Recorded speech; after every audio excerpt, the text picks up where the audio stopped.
Boa noite a todos. Que a paz de Jesus esteja com todos nós nesse instante e que possamos estar com a nossa mente aberta para entendermos um pouco do que me proponho a expor para vocês.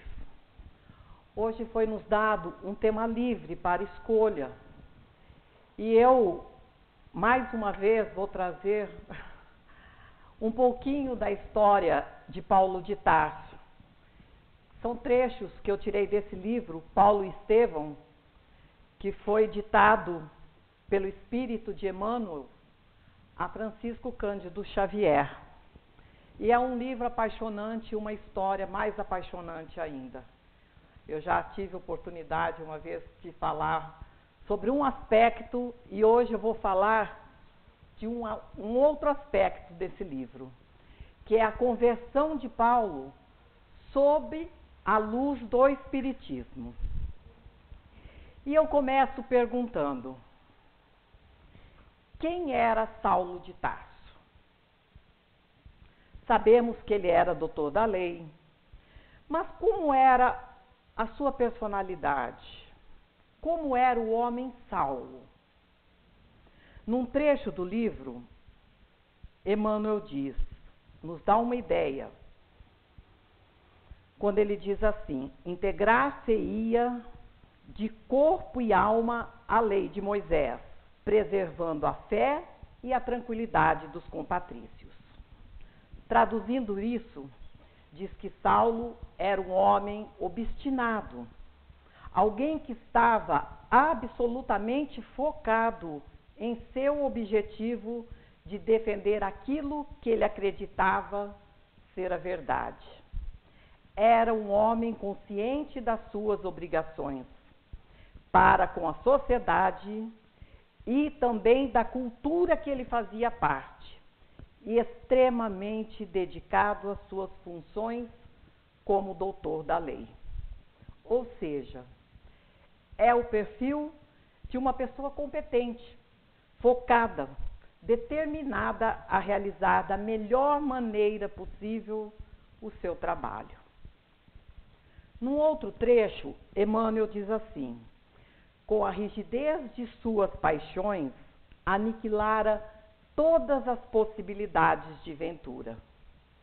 E isso significa o sacrifício do eu pelo ideal. Significa que Paulo era alguém que colocava sua missão acima dos seus interesses pessoais.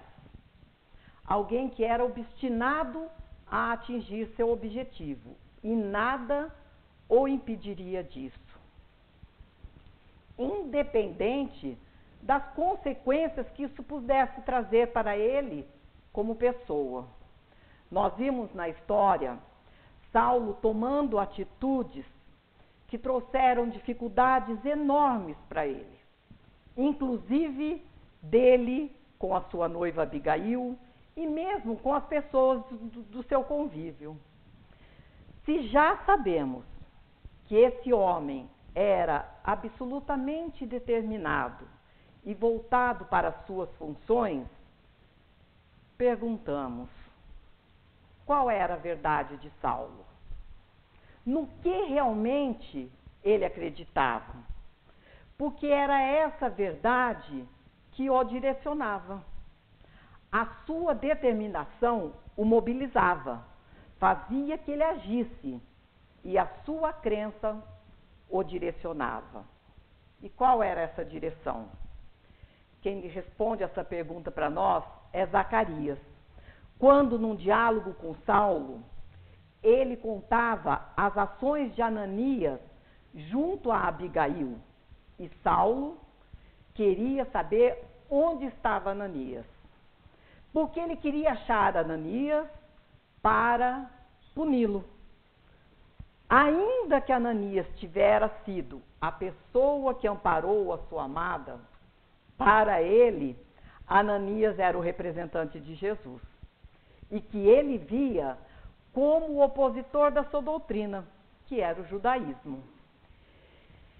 E diz Zacarias: é verdade que na esfera de minha compreensão não poderia aceitar outras ideias além das que foram ensinadas por nossos avós. Ou seja, eles tinham uma direção que lhes foi dada pelos seus ancestrais, dentro do conteúdo cultural que eles traziam. Eles herdavam a cultura do seu povo. As pessoas recebem as instruções sociais e o comportamento que elas devem ter. E elas se adaptam àquilo, aceitam aquilo como uma verdade, sem questionamento. Esse comportamento acaba se cristalizando em nós de tal maneira que o motivo vai embora, que o comportamento permanece. A questão da cultura tem muito desses aspectos. E é a ausência do questionamento, a ausência da reflexão que leva aos grandes equívocos. Porque repetimos determinados padrões de comportamento sem sentido. A gente não sabe por que tem que agir daquela maneira. E na maior parte das vezes, a gente nem sabe o que deve fazer para não se sentir angustiado. Não sabemos como fazer para resolver determinados problemas que se contrapõem àqueles que nos foi passado como correto. Por exemplo, fazermos o sinal da cruz quando passamos na frente de uma igreja ou de frente a um cemitério. A maioria das pessoas não tem a menor ideia do significado disso, mas receberam essa informação, viram seus pais fazendo, viram outras pessoas fazendo e incorporaram esse ritual a elas, mas elas não têm a menor noção do que isso significa. E isso explica o comportamento de Saulo, mas não explica a potencialidade que ele tinha para fazer a sua transformação. E ele precisaria do que para fazer essa transformação? Ele precisaria refletir. Porque para refletir, nós precisamos estar incomodados. Você tem um determinado comportamento e todas as vezes que você repete esse comportamento, você recebe um reforço positivo, você não cria um atrito. Então, você não tem o porquê de refletir sobre aquilo, daí você não se modifica, não se transforma. E a pergunta que fazemos agora é: será que Saulo fazia essas reflexões? Será que ele se sentia incomodado? Ou ele sentia-se confortável na sua crença? Afinal de contas, a gente vê até a metade do livro ele cometendo as maiores atrocidades em nome da verdade que ele acreditava. E num trecho do livro, Emmanuel diz assim: desde a adolescência que Saulo carecia de paz interior. Isso mostra para a gente que Saulo era um espírito que já veio com um certo grau de desenvolvimento. Ele foi inserido numa cultura que ele absorveu de maneira integral. E sua característica como espírito era de busca da verdade. Isso ele demonstrava desde jovem. Por isso, esta questão de buscar a sua paz interior. Estar em paz consigo mesmo significa você estar agindo da maneira que você acredita que deve agir. E num outro trecho, Emmanuel diz assim: entretanto, não podia esquecer que devia todas as coincidências penosas daquele Cristo crucificado que ele não pudera compreender. Então, o Cristo, Jesus, aquele carpinteiro de Nazaré, estava incomodando ele. Saulo, que estava tão determinado e que lutava com todas as suas forças pela sua doutrina, não ia gostar de alguém que trouxesse questionamentos tão profundos para a sua crença.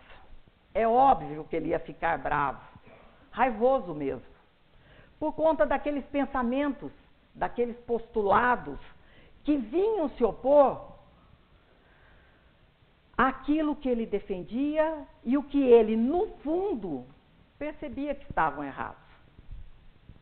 Faltava a ele essa reflexão, para que ele pudesse fazer uma reavaliação da sua crença e das suas atitudes.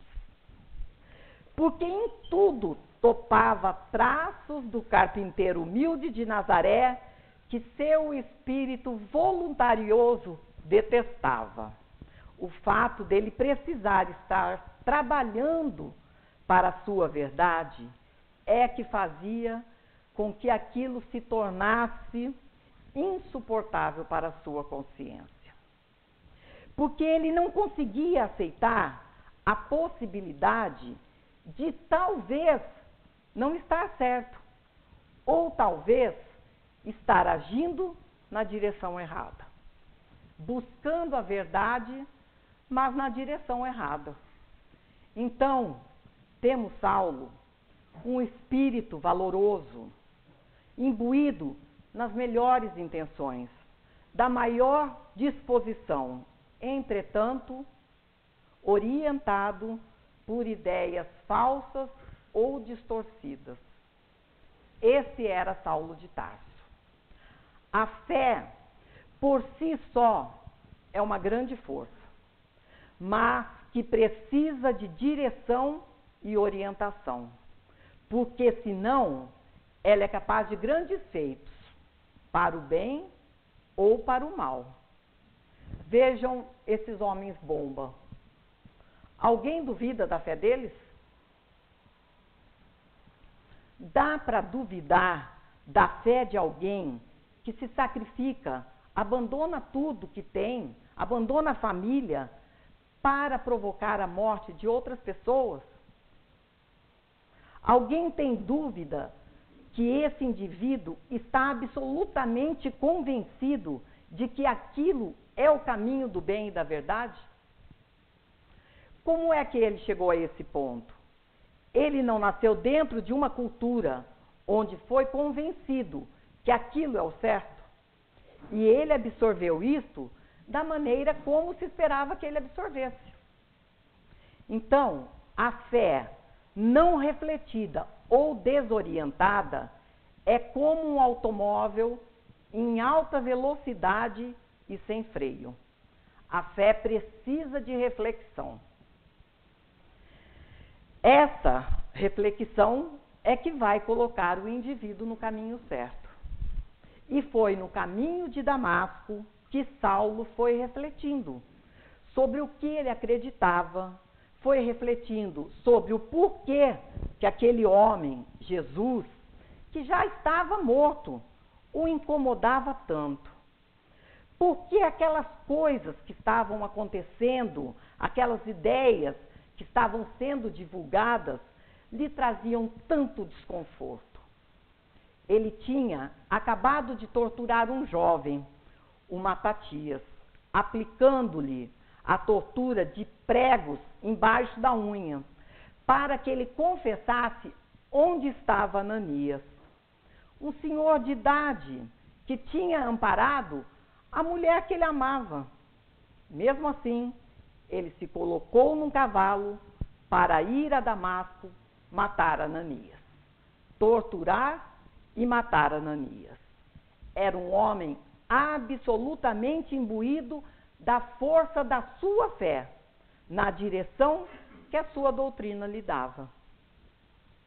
Entretanto, no caminho ele fazia suas reflexões, e ele sentia forças que lhe impunham profundas interrogações.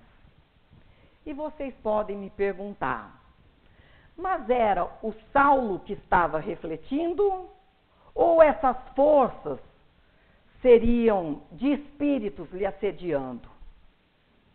Você acha que reflete com quem quando você está sozinho?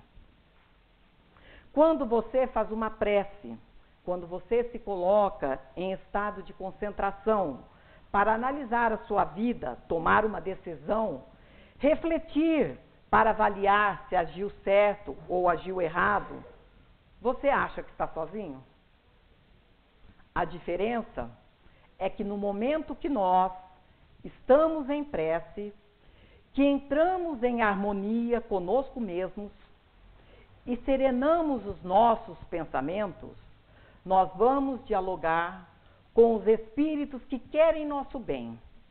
E quando nós estamos tentando tomar decisão, movidos pelo rancor, pela inveja, pelo ódio, aí nós não estaremos conversando com ninguém que queira o nosso bem, mas com alguém que deseja e esteja tentando nos intuir no caminho que interessa a eles e não ao nosso próprio caminho.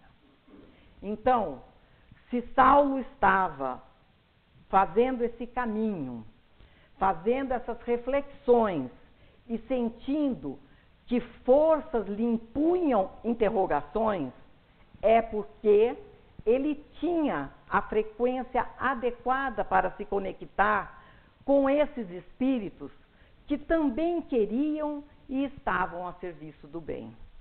Queriam que aquele homem, capacitado e obstinado, assumisse a direção correta do seu trabalho.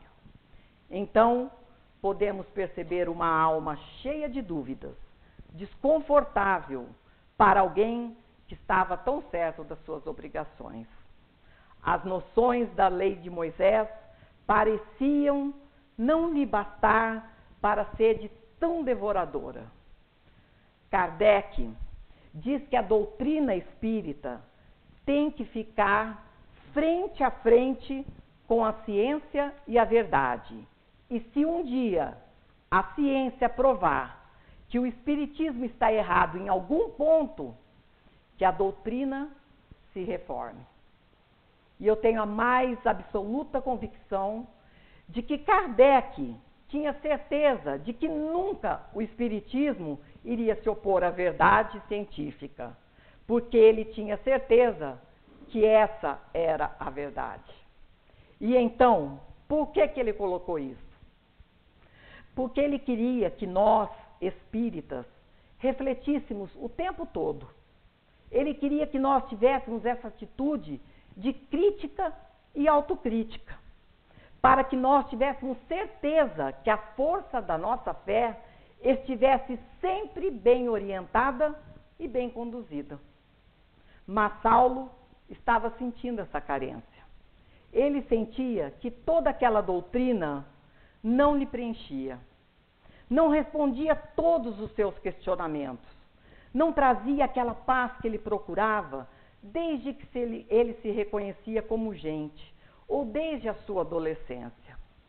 Tinha outra coisa que o intrigava, era a serenidade daqueles cristãos que ele torturou e matou. A serenidade daquelas pessoas que numa situação desesperadora, sentindo uma dor extrema, ainda assim mantinham a serenidade.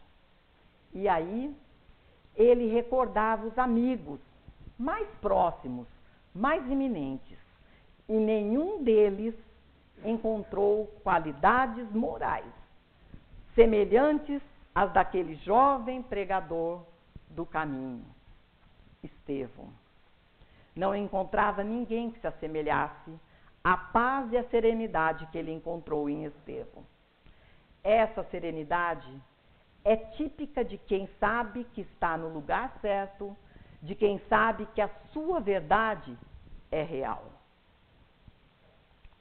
Quando queremos que todos compartilhem da mesma verdade que a nossa, ou do mesmo ideal que acreditamos, é porque não temos certeza dessa verdade.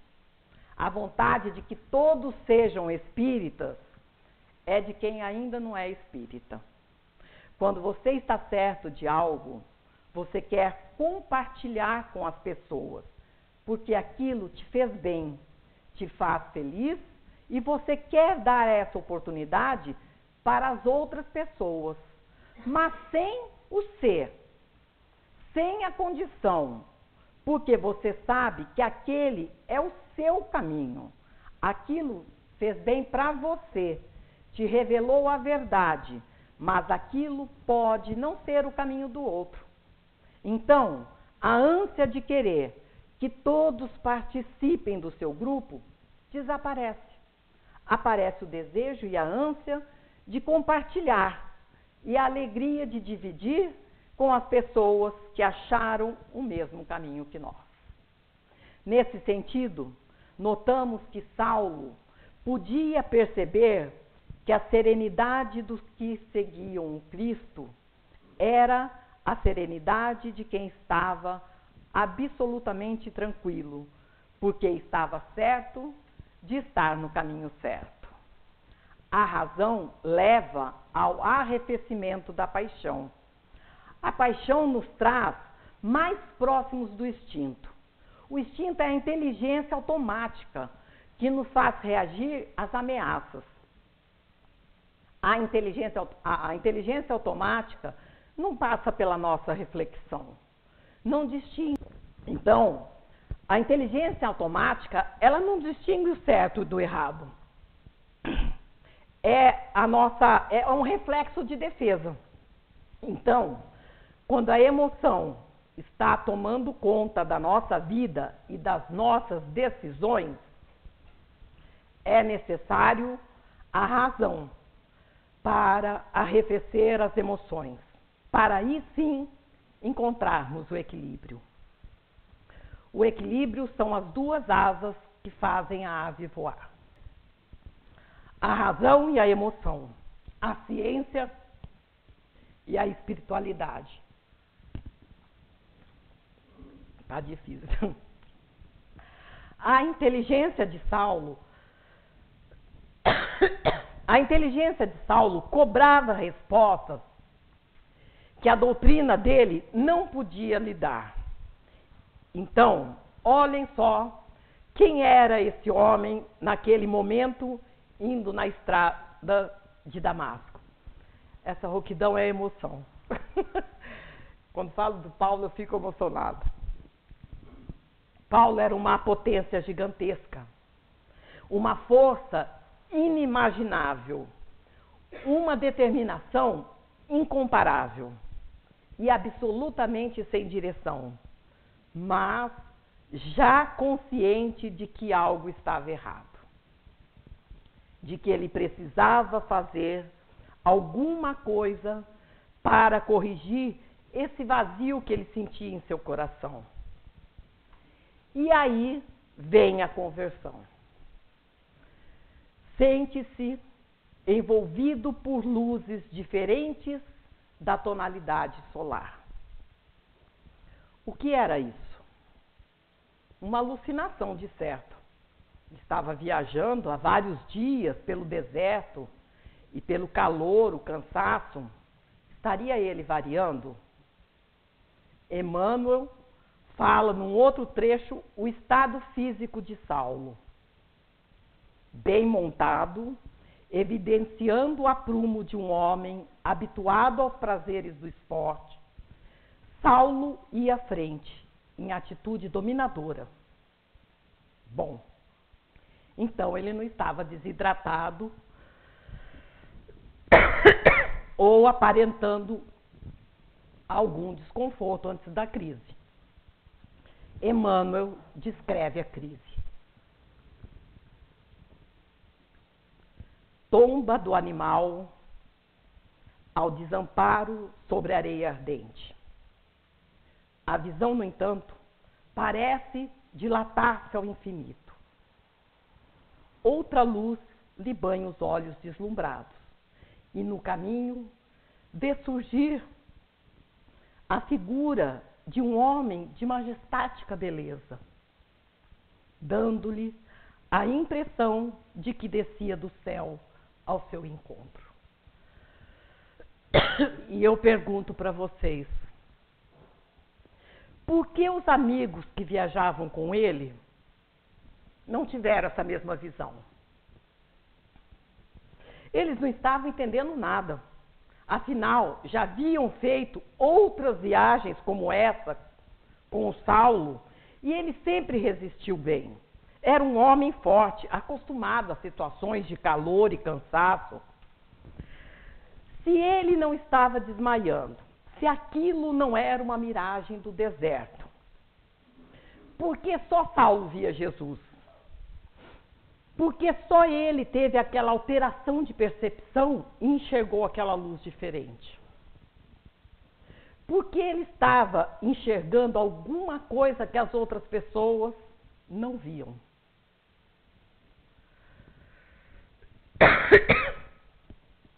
Mediunidade. E como nós podemos afirmar que era mediunidade e não uma alucinação? Primeiro, pela situação que ele se encontrava. Bem, em cima do cavalo, indo à frente, atitude dominadora. Segundo, porque a mediunidade é diferente da alucinação. A mediunidade guarda coerência, traz uma mensagem bem definida, mantém o médium consciente, apesar de dissociado, porém ancorado na realidade e na razão. É diferente porque quem alucina não guarda coerência, não tira mensagens definidas. Já o médium faz isso. Os psiquiatras, principalmente os psiquiatras espíritas, já estão estabelecendo isso de maneira bastante segura e tranquila. Nesse caso, estamos diante de um fenômeno mediúnico que eclodiu naquele instante, uma evidência. E que por isso mesmo, só ele que era médium podia ver. Saulo não estava louco, mas eclodia sua percepção mediúnica. Podia ver Jesus desencarnado. E assim descreveu o que via. Sua túnica era feita de pontos luminosos. Os cabelos tocavam no ombro a Nazarena. Os olhos magnéticos, emanados de simpatia e de amor, iluminando a fisionomia grave e terna, onde pairava uma divina tristeza. Como Jesus apareceria para Saulo, se não com a sua forma da última encarnação? Óbvio. E por que ele estava com pontos luminosos? Porque trata-se do espírito da mais alta hierarquia do nosso orbe. E que mesmo para aparecer para Saulo, tinha que estar no ambiente espiritual, mas muito próximo do plano físico. Assim, arregimentando ao seu perispírito a matéria da mais alta energia. E toda matéria quintessenciada que vem dos planos superiores é uma matéria de alta energia e é vista por nós como luz. Com relação aos olhos magnéticos, emanados de simpatia e amor, esse magnetismo é a força inimaginável do pensamento de amor de Jesus. Exemplo desse magnetismo, nós temos contemporâneo o nosso Chico Xavier. Não sei se alguém daqui teve oportunidade de estar próximo dele. Eu, graças a Deus, tive esse privilégio algumas vezes. E quando a gente ia se aproximando do centro ou da casa dele, a gente sentia uma coisa diferente, uma paz, uma sensação assim diferente. O que era isso? É o seu perispírito dilatado pelo amor, pela perseverança no bem. Isso impacta as pessoas mesmo. Agora, imaginem a presença de Jesus, né? O que não fazia com as pessoas. de certos companheiros do Saulo sentiram essa presença, mas não souberam identificar. E o olhar de Jesus já era suficiente para fazer a transformação de Saulo.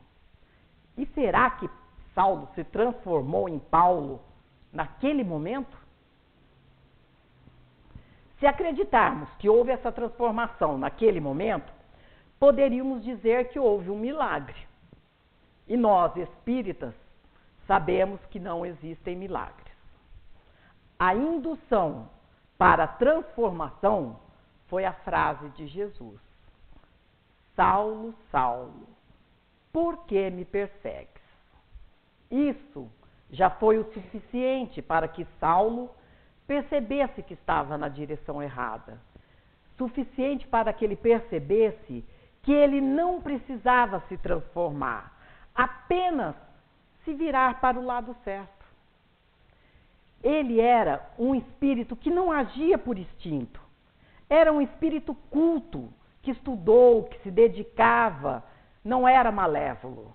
Era alguém que procurava a justiça e a verdade, segundo uma direção que lhe deram e que ele acreditava que era verdadeira.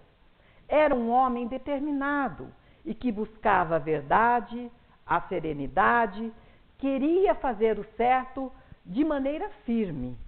Faltava-lhe direção. E quem deu essa direção foi Jesus.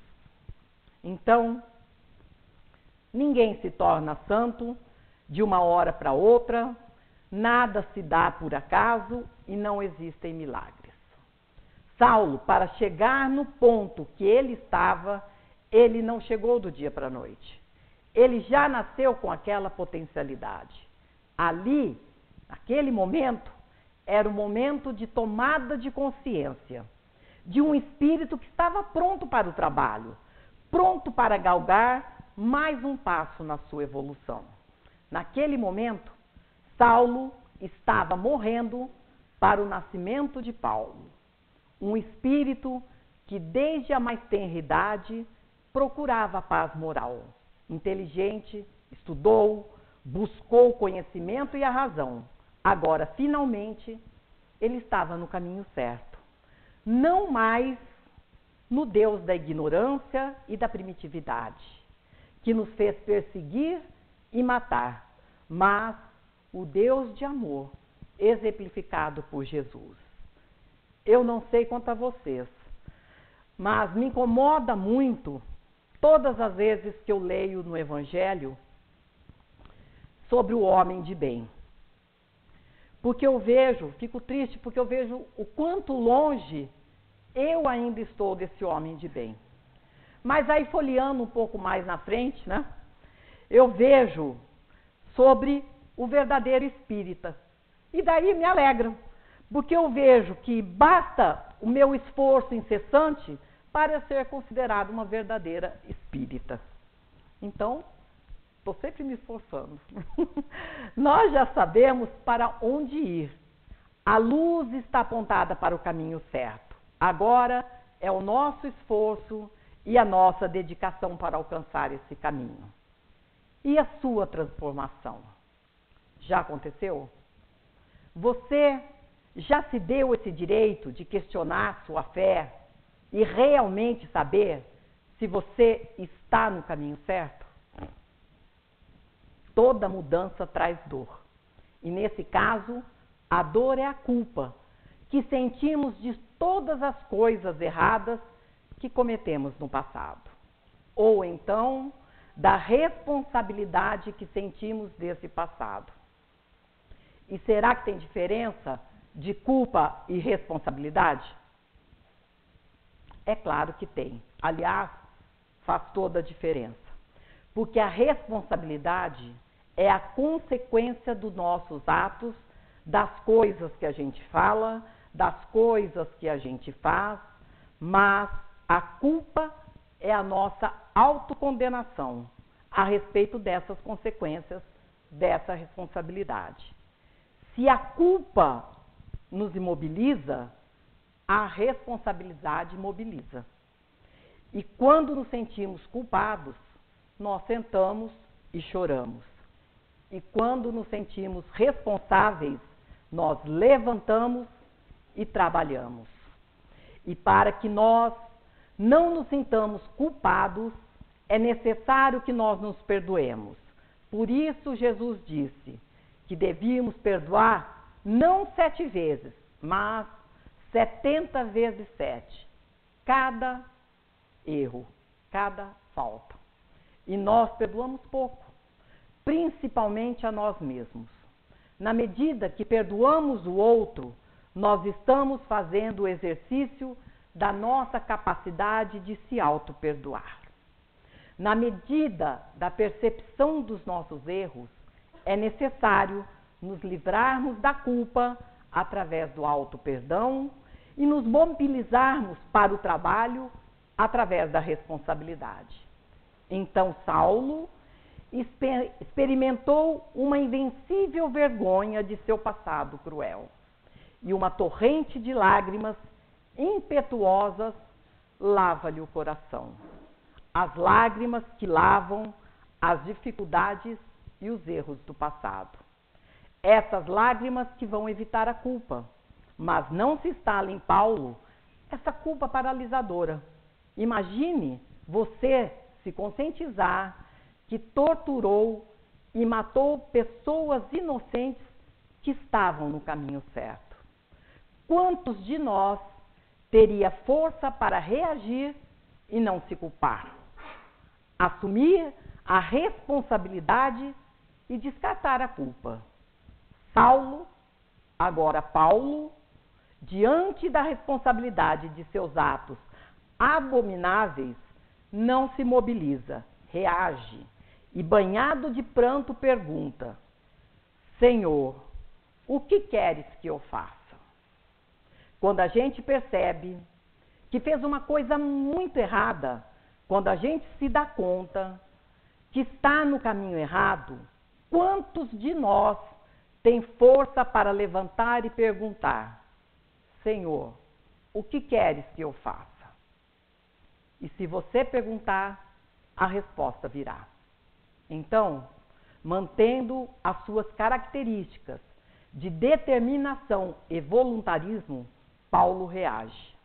Aquela alma resoluta, mesmo no transe de uma capitulação incondicional, mesmo humilhada e ferida em seus princípios mais estimáveis, dava mostra de sua nobreza e lealdade.